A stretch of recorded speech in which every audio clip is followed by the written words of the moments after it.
నిన్నటి వీడియోలో చెప్పినా కదా మళ్ళీ హాస్పిటల్ చెకప్కి వెళ్ళాలని చెప్పేసి ఇక మార్నింగ్ అయితే ఏం తినొద్దు అన్నారని చెప్పేసి ఇక గ్రీన్ టీ అయితే మా ఆయన ప్రిపేర్ చేస్తుండు. నేనైతే గ్రీన్ టీ తాగి ఇక రెడీ అయితే అయిపోయినా హాస్పిటల్ వెళ్ళడానికి.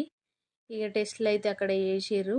ఇక పొద్దుగాలనైతే ఒకటి తినకముందు ఒకటి తిన్న తర్వాత ఇక తినకముందు శాంపుల్ అయితే ఇచ్చిన, తర్వాత తిన్నాక ఒక ఛాయ్ అయితే తాగుతున్నా.